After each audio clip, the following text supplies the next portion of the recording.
Anti spark primes के बनाए container के सामने कमजोर पड़ गया। लेकिन अगर इसके अंदर ये है तो यकीन नहीं होता। मालिक, आप जिंदा हैं। बिल्कुल। आपका ये नया बैटल आर्मर हमें एक नई तरक्की दिलवाएगा हुजूर। हम मिलकर डिसेप्टिकॉन्स को एक करेंगे और फिर से साइबरट्रॉन को आपके कदमों में गिरा देंगे। नहीं। क्या? पर क्यों?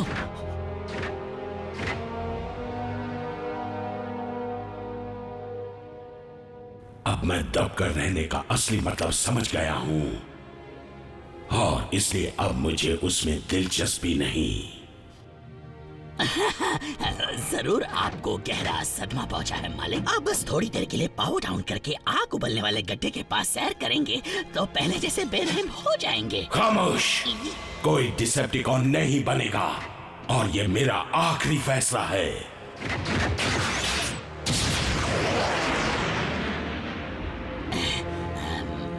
हाँ, पर मैं इस पर सोच के जवाब दूंगा।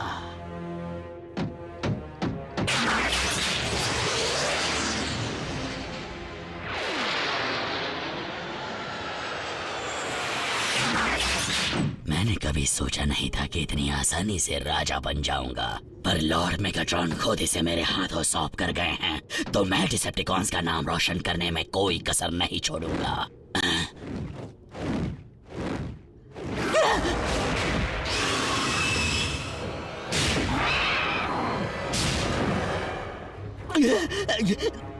देखा जाए तो इस गद्दी पर बैठने के असली हकदार तो आप हैं।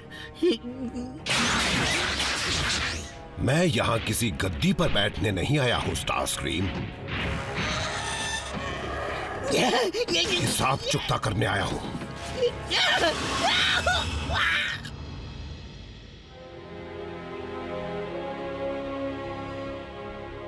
ऑल स्पार्क को किसी भी तरह बचाने और यूनिक्रॉन को हर हाल में हराने के लिए मेरे इस कंटेनर को खाली करना बहुत जरूरी हो गया था। लेकिन कहां? मैट्रिक्स ऑफ लीडरशिप में। अब मैं अपने खुद के स्पार्क से अलग नहीं हो सकता, ना ही उनसे जो इस वक्त मेरे अंदर हैं। क्या तुम ये कह रहे हो कि तुम ऑल स्पार्क के साथ मिल चुके हो ऑप्टिमस? लेकिन ऐसा तो तब कहते हैं जब कोई मर। अगर ऑल स्पार्क को वापस नहीं लौटाया गया तो साइबरट्रॉन पर आने वाली नई पीढ़ियां कभी आबाद नहीं हो पाएंगी।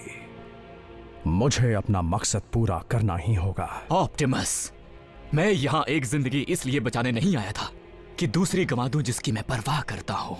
रैचेट ने ग्रह में जान डाली थी, वो तुम्हें बचाने का रास्ता ढूंढ लेगा। हम वेक्टर सिग्मा से मदद मांगेंगे जैसे पहले मांगी थी। क्योंकि अब मैट्रिक्स को ऑल स्पार्क के साथ जुड़ा रहना होगा, इसलिए उसे दोबारा निकलने या किसी और को देने का कोई रास्ता नहीं है। माना कि इसके बाद प्राइम्स का नामो निशान हमेशा के लिए मिट जाएगा, लेकिन लीडरशिप मैट्रिक्स के साथ और उसके बिना भी हासिल की जा सकती है। और मेरी नजर में तुम सब ने एक प्राइम का फर्ज निभाया है। कभी ऐसे अच्छे बॉट्स मिले ही नहीं जिनसे कुछ सीखूं। जैसे मेगाट्रॉन ने इस बात को आज साफ जाहिर कर दिया, हर सेंटिएंट जीव चाहे तो अपने आप को बदल सकता है। मैं तुम ऑटोबॉट से सिर्फ एक ही चीज चाहता हूं, जब भी लड़ो ईमानदारी के साथ लड़ो। हम इस शांति को भंग नहीं होने देंगे।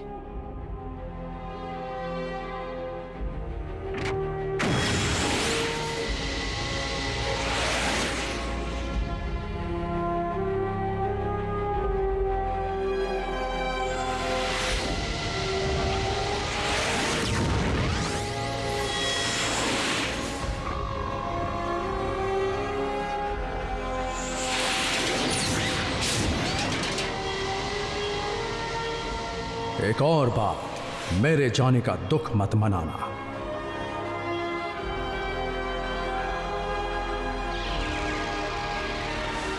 क्योंकि मेरा स्पार्क कहता है कि यह अंत बिल्कुल नहीं है।